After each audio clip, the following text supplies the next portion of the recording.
Today I'm speaking with Yashu from Hit That Bid YouTube channel, and he makes the argument for why Tesla should do buybacks right now. I ask him why he thinks Tesla's R&D efficiency is so good. We talk about what's going on with the Dojo supercomputer, and finally Yashu lays out his argument for why Tesla needs an app store in their vehicles today. Enjoy. But it's clear that Elon is probably okay with Tesla flatlining, if not falling, and not skyrocketing with FSD or bots anytime soon because he doesn't have his compensation plan. Um, it's just human nature, I bet. Yeah, I wanted to show you something I found interesting, kind of related to that. This is Apple's earnings development since 2009, and you can see 1, 2, 3, 4 years where they actually have regressive earnings growth. And so Mm. that was kind of the what we were hearing on the earnings call was this might be a little bit of a slower year. And AJ presented this graph to show that, guys, hey, even with the most successful companies on the planet, you know what? This happens. And Tesla said we're in between two waves. So I Mm. wanted to get your take. What was that thing maybe that you were most excited about on the earnings call or that stood out to you the most? I would say the cost of goods sold falling per car. That was a big one.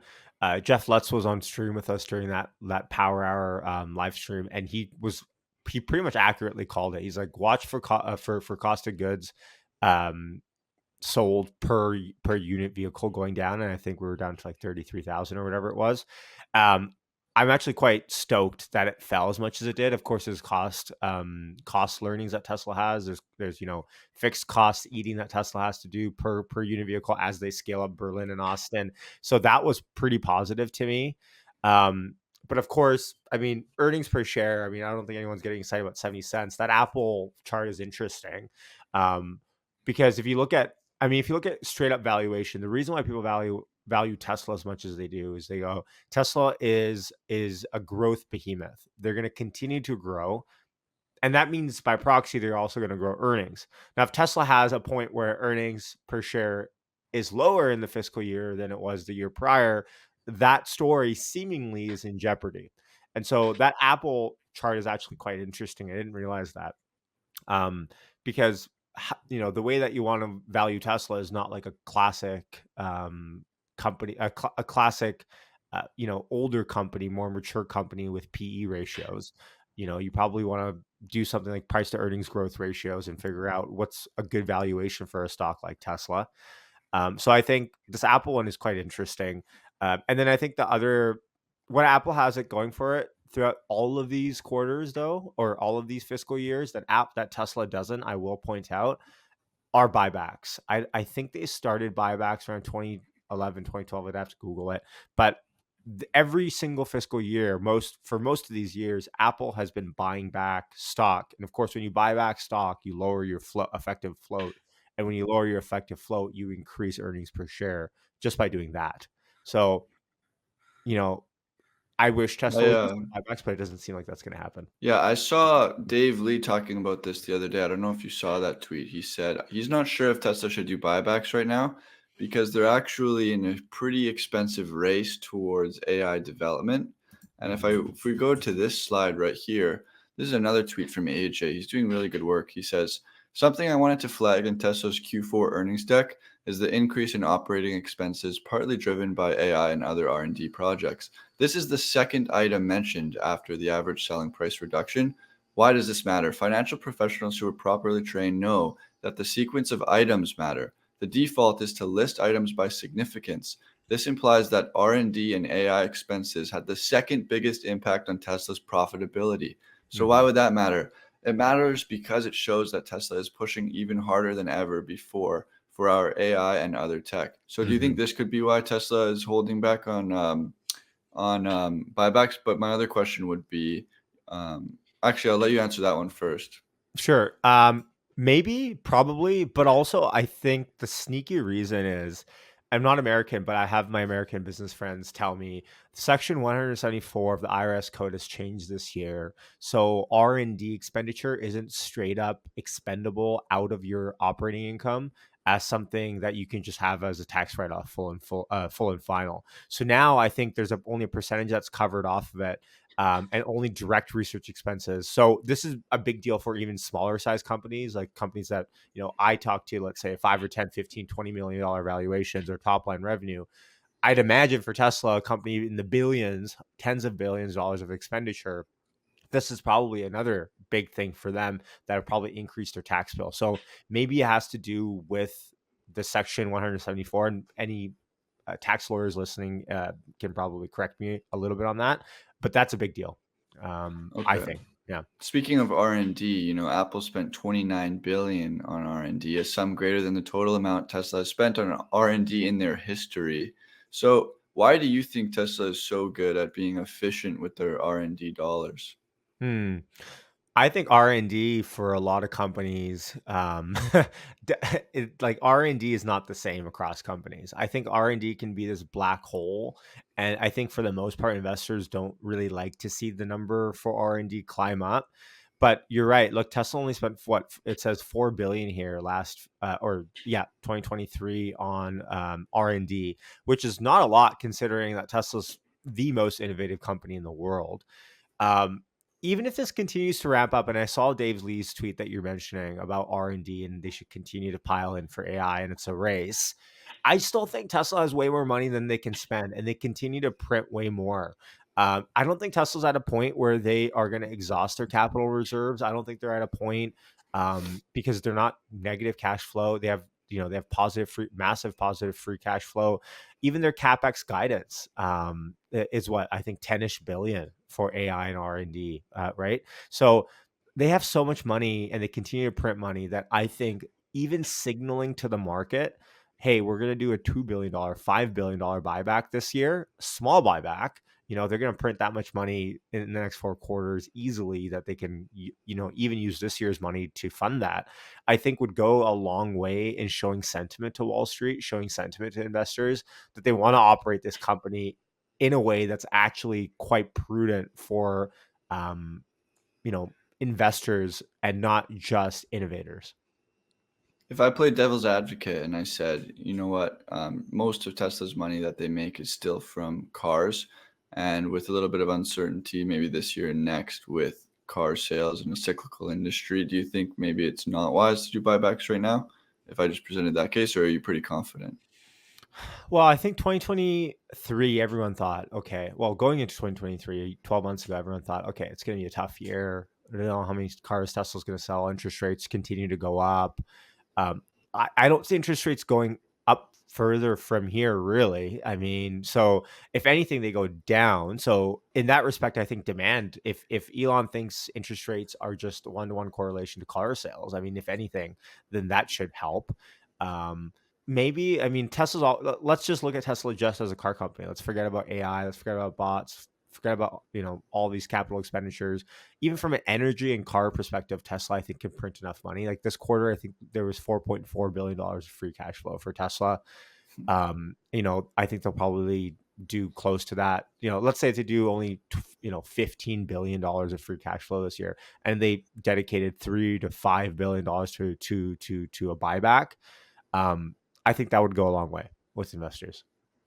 It's a fair case. But I wanted to get your opinion on Dojo because everyone was pretty upset that, you know, Elon was downplaying basically the success of Dojo. Yeah. And right after the call, they invest $500 million in a Dojo supercomputer at Tesla's Buffalo. What's your reaction to all this? What's going on? Yeah, there was a really good tweet out from someone named Henry in the Tesla community that, he sounds like he's more of an insider when it comes to chips. And he said the reason why Elon downplayed Dojo massively during the call is because they don't want to create the amount of hype and demand for these GPU chips in the general free market and bump up prices and Mhm. put the wait lists even longer. And also they want to shift their focus a little bit to AMD and start buying more from them. So there was this kind of politicization of, okay, well, we don't want to come out and say like Dojo is our biggest R&D expenditure this year. We're massively growing, blah, blah, blah. So, I think there's a little bit of downplaying there because of that. And Elon in general has, I think, he's never really overplayed Dojo. He's always said, we're going to grow, we're going to continue to invest, but it's always been like, we're going to eat our own dog food. We're doing it for ourselves, for our video training in house. It's never been like Dojo is going to be this massive cash cow for us that we're going to AWS like, sell out. Investors have thought that. I've thought that, but Elon's never really said that. If he's mostly said we need Dojo to solve our own problem, which is solving FSD. If it can solve FSD with our video training, we win. So I think there's something to be said about that. Elon just downplaying that a little bit, so the demand for these chips don't just go kind of bonkers. Do you know what the history of Dojo is, or like what happened at the inception? Didn't it have something to do with like NVIDIA was not providing specifically what they needed at the time, and so then they went to create Dojo, but now NVIDIA is creating what they need? Do you know exactly what it was? I think the benefit of Dojo and running the program was not just because NVIDIA. I think it was also these chips were also designed for this kind of niche workload that Tesla needed. NVIDIA is more of a general purpose GPU. And so these Dojo chips are specifically for video training. I think it's more of, Tesla's always been, how can we more vertically integrate? Tesla's always been, how can we bring this in-house and not only bring it in-house for cost savings, but for more effectiveness, but also, use this as a way that we can essentially recruit the kind of the top talent that we want from these other firms in-house. So, Dojo, I don't know if your question, if your question is like, was Dojo always supposed to always be this external product one day? I mean, they probably thought that, but I'm not sure if, and it probably still will be. It's just a matter of how much of the world's resources, like how many other companies out there need video training today? Probably not many, but in 10 years, if you ask me that question, it's probably a lot more. So yeah, a lot of people get excited about selling Dojo as a service. So is that part of it? A lot of more people are going to need what Dojo can do. How is that going to look for Tesla, and how excited are you about that opportunity if it does come to fruition? I'm excited. I've talked about it before because, it's a very niche problem that Tesla is trying to solve with their chips. It's not as, yeah, it's pretty niche today, right? Because if you talk about large language models, everyone's training just on text, right? It's just a bunch of words that they're going to process through. But video is so different. And so for Tesla to have the kind of monopoly on that sort of niche to be able to train on and to do it at the scale that they're doing, I mean, is only kind of useful for Tesla and other car companies that want to solve full self-driving today at that scale. Like I just can't think of very many use cases that you would need that much power for today. If we're being intellectually honest, right? If Tesla solves full self-driving, it doesn't really matter what if and when, I should say, Tesla solves full self-driving. Like this Dojo as a service is just kind of the cherry on top, because at the end of the day, FSD is going to print so much money, level 5 robo-taxis everywhere, just from their fleet of cars that they can send this update to, that like, yeah, selling it, Dojo as a service is kind of a cool cherry on top, but it's not really like a main driver. Dojo as a service is exciting if Tesla doesn't have FSD in the pipeline, but FSD is going to make so much money across the world that it's just, this Dojo as a service is kind of just like probably not their focus, and maybe that's what Elon was trying to hint at. Fair. But I also think it's good to still talk about these other businesses because I think investors like to know that if robo-taxis doesn't happen, that they're still going to be all right. So maybe a good comparison is AWS. Do you know like what percentage of Amazon's revenue comes from them selling this compute? Yeah, it's like less than 5%. I forget what it is of their Oh, revenue. really? Yeah, it's tiny, right? They're well, I can Google it, but it's like half of their operating income, which is the more important part of this, is that even though it makes up a very small part of Amazon's actual revenue coming in, it's like half of their earnings per share is AWS, right? So I think it's interesting, and the reason, of course, for that, the reason for that is obviously because it's so high margin. Almost every dollar that Amazon makes off of AWS can fall to the bottom line, right? It's all software. It's all, the fixed costs are, have been eaten already. it doesn't cost Amazon remotely any money, like variably any more money if they sell me another cloud server. So that's why Dojo is exciting. But that's also the reason why FSD is exciting, right? In the same way, FSD is high margin, and if arguably is it's higher cost to the end consumer, because if you're running FSD and you're running robo-taxis, Tesla can take money in perpetuity and say every single ride we're going to get X amount of dollars or X percentage of. So it's for the same reason that they're both exciting. There's no real capex for every additional unit that you sell. So, yeah, I think AWS is exciting, and I've compared Dojo as a service to AWS before, and I think it makes sense. But man, if how sweet would it be that we don't even have to talk about Dojo as a service because FSD is just everywhere, right? Have you watched Omar from Omar's Catalog's drives recently on V12? I did. I have. Yes. What are your thoughts on it? Oh man, it's exciting, man. From the fact that he went curb to curb, it just lit my eyeballs up because I've never seen that before. And the fact that he only just had to press a button on the steering wheel and it took him where he wanted to go, and he didn't have to park the car. There was one instance where he was in a shopping mall parking lot going to Chipotle, and it Uh-huh. actually parked in the parking spot.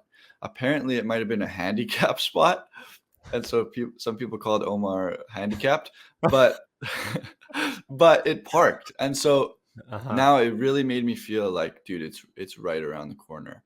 Maybe Mm. even in just one city we start with, but that's really all you need. And he Yeah. actually did a 6-minute comparison to Waymo and why it's better, and I should do a video on that. But what did you think about his drives? I think FSD 12 is exciting because seems like the consensus right now from people that have it is that it feels more human, um, which of course is going to get closer to that point of 10 times safer than a human driver. The March of the Nines, as Elon calls it. Uh, Look, I think it's exciting because no longer you're not kind of resting on your laurels on some code, some heuristic stack that Tesla's engineering team has to kind of micro analyze and have to make local suggestions for in their code base. It's just kind of like a pure dump of end to end neural net, and you just kind of let your car do its thing based on it having a computer, or having a brain, I should say. Freudian slip, because someone said on Twitter, I forget who tweeted this, but they said something like FSD 12 feels like having a limo driver that's 15 years old with his learner's permit right now. And we've heard that comparison before, but I think now we're at a point where it's actually a brain. It's just a matter of time until that brain figures out how to drive properly.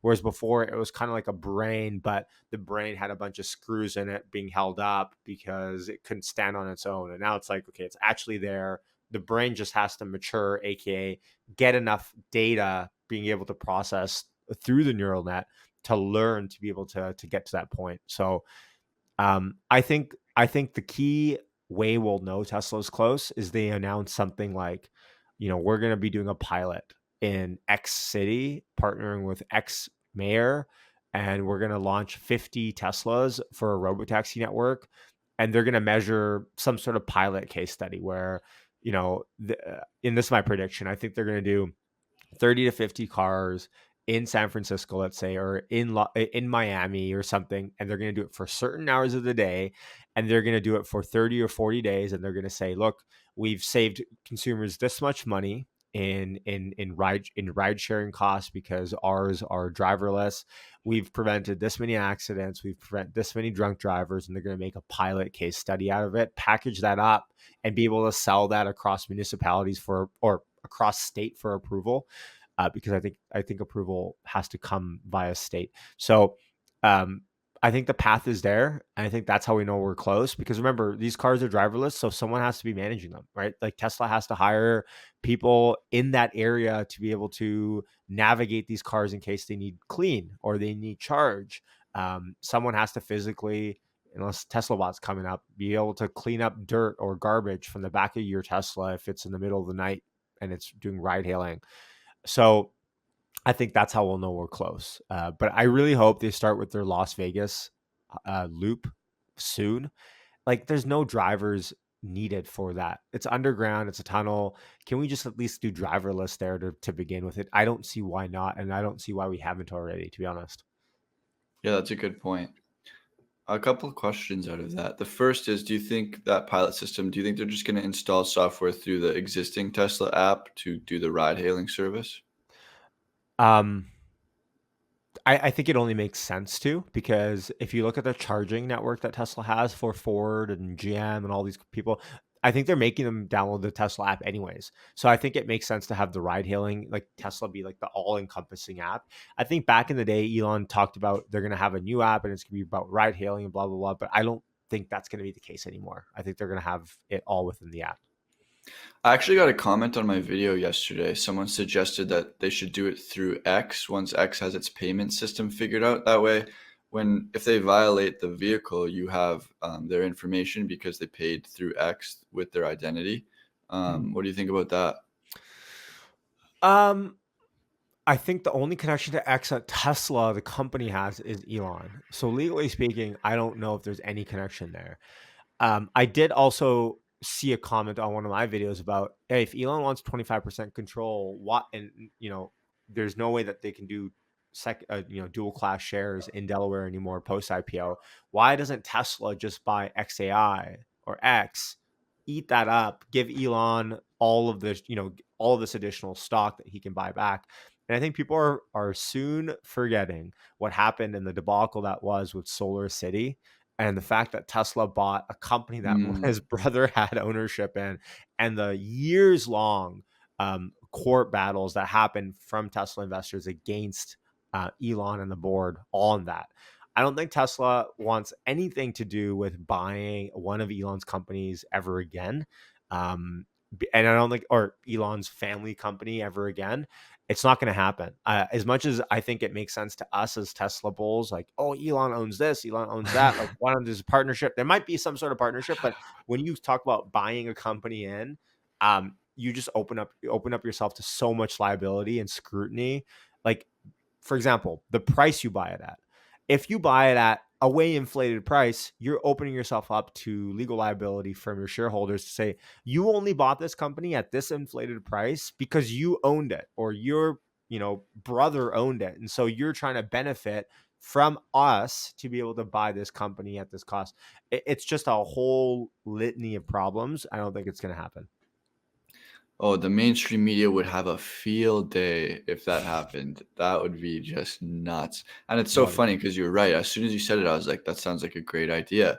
But yeah, then your wisdom as a Tesla shareholder for probably over a decade, I don't know how long it's been for not that you, but long, not that long. I can get in my story yeah, later. But yeah, no, the Solar City stuff has been going on for a decade, though. You're right.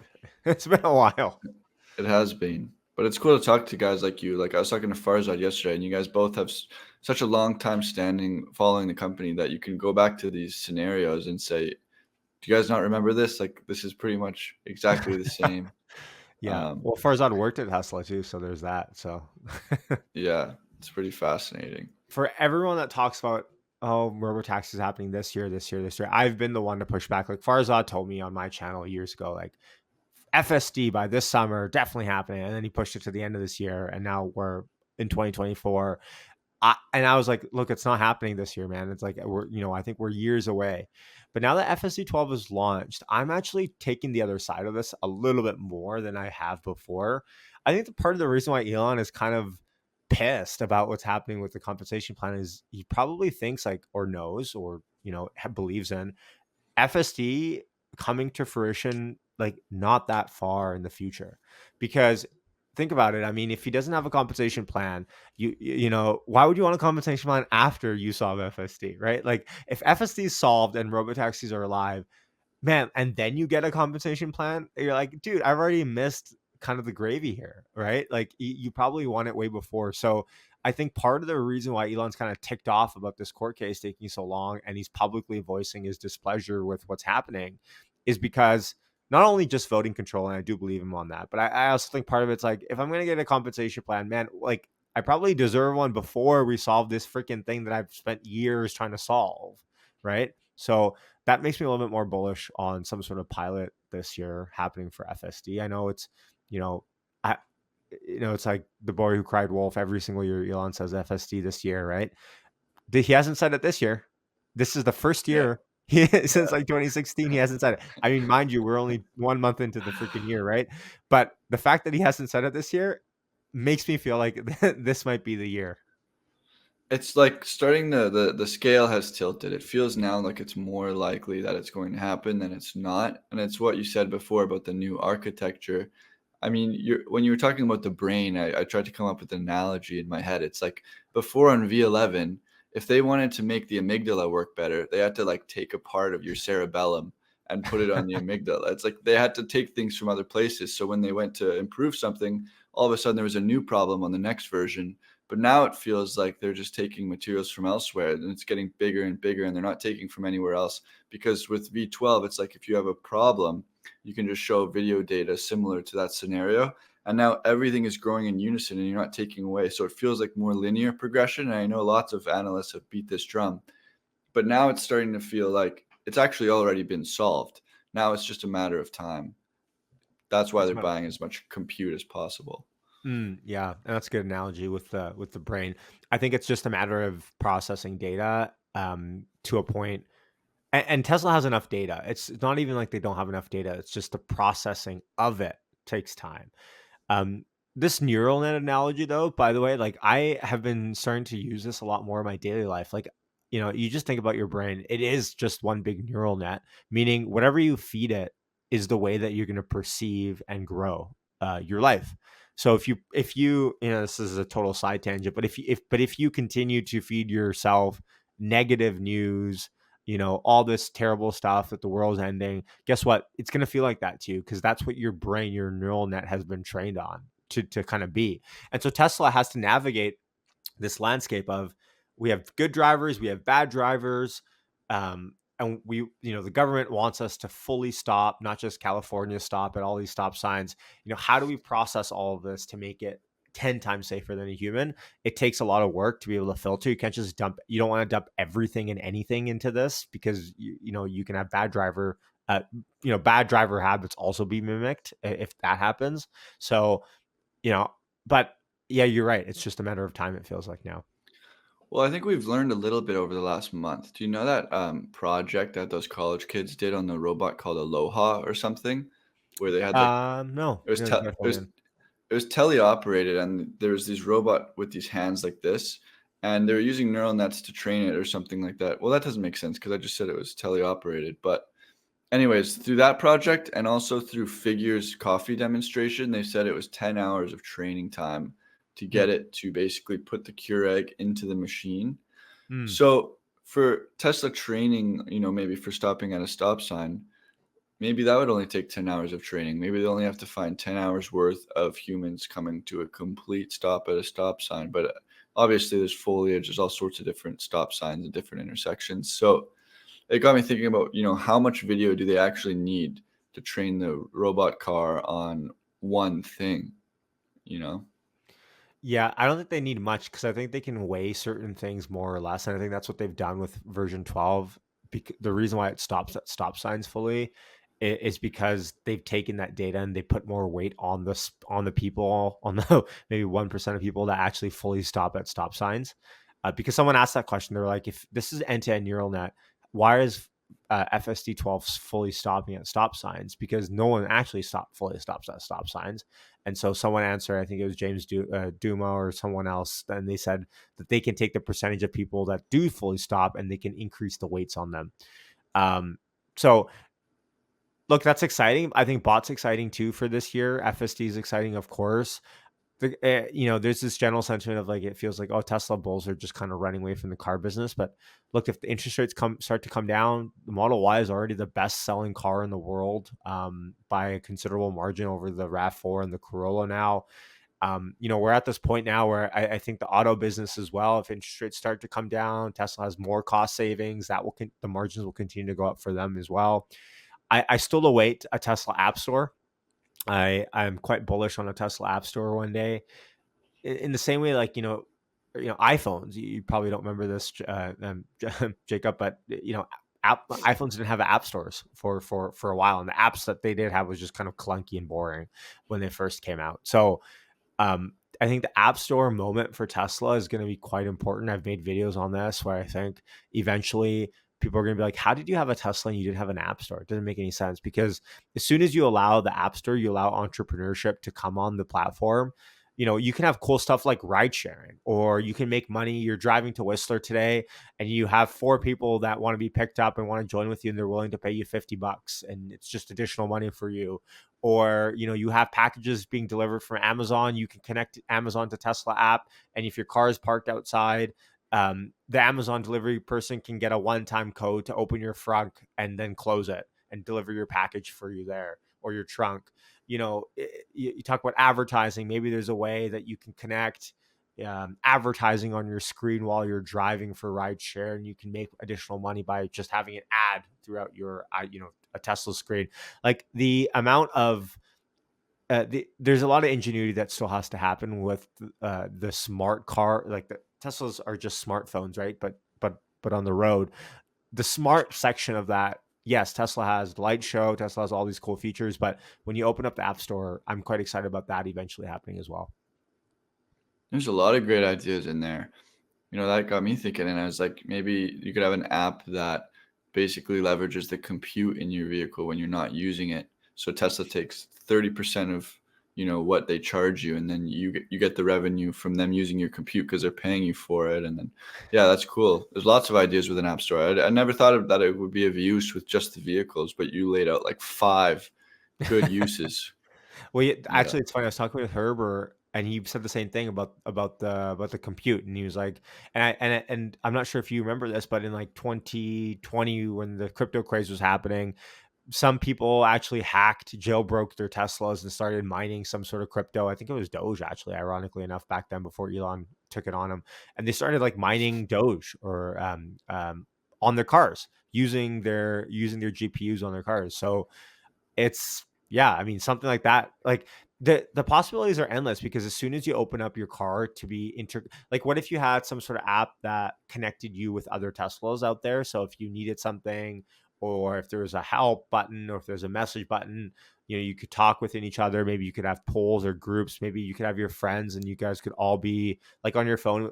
I have like find my friends. What if you had like find my Teslas, and it was like find my friends for Teslas, and it's like you knew where all your buddies were at all times, so you could hang out, grab Well, coffee. Like, yeah, we're gonna need something like that. All Cybertrucks look the same. All the Teslas look the same. You need to yeah, find my exactly. Tesla. Yeah, go on Yeah, though. actually, funny story on the Cybertruck. Last time I was walking, it's pouring rain, dark, typical 7 p.m. Vancouver time, Vancouver winter. And I'm from the distance, I'm walking on Kingsway. And I'm like, that's a Cybertruck. I'm like, I'm telling my wife, I'm like, I think that's a Cybertruck. She's like, what? I'm like, I pull out my phone, I got it ready. I was like, I think it's coming towards us. I'm like, holy crap! I'm so excited. I'm like, I can't believe I'm going to see the Cybertruck actually driving, because I saw one in Langley or whatever, and it was just sitting there. It comes closer, and I feel like a complete idiot, because this thing is a Ford F-150 Lightning. The front bars, and it was totally dark, couldn't even realize the shape of this car, but the lights are so identical to the Cybertruck that I actually got fooled. So unfortunately, I didn't see my first Cybertruck in the wild yet. But I want to thank you for coming on my channel, Yashu. We met at a coffee shop a couple weeks ago. Now we're doing Tesla interviews. It's pretty awesome. Yeah, Um, I appreciate yeah. you having me on, man. It was yeah, if I'm not sure if you've already told your audience the story, but Jacob saw me at a coffee shop. He's like, "Oh, yo, I think are you Hey, it's Yashu on Twitter, and hit that bit on YouTube." I was like, "Yeah, that's me, man." And we started talking. We talked like for an hour about Tesla and your channel and all this stuff. So, and then a couple of weeks later, it's his fault that I had to go through what I went through that week with all the PR disaster that it was, because I quote tweeted him on his really good take on Tesla, and I guess we both suffered in consequence for it. But you know what? That's how the universe works sometimes. Yeah, Elon basically replied to Yashu's quote of my tweet, and it was the most consequential tweet Elon's made all year. It got published in the Wall Street Journal and Yahoo Finance, and it was only 2 weeks after Yashu and I met, so it was quite a journey. And I think you took what I said and you took it a little bit further, and and so I was glad that I didn't get as much hate as you got, but it was nice to Yeah, hear. Nice to I hear mean, from some say Daddy. it's not. Some say it's called Yashu Finance now. It's not Yahoo Finance, but But I want to thank you again, Yashu, and I will talk to you right after I end recording. Right, sounds good. Thanks for having me on, Jacob.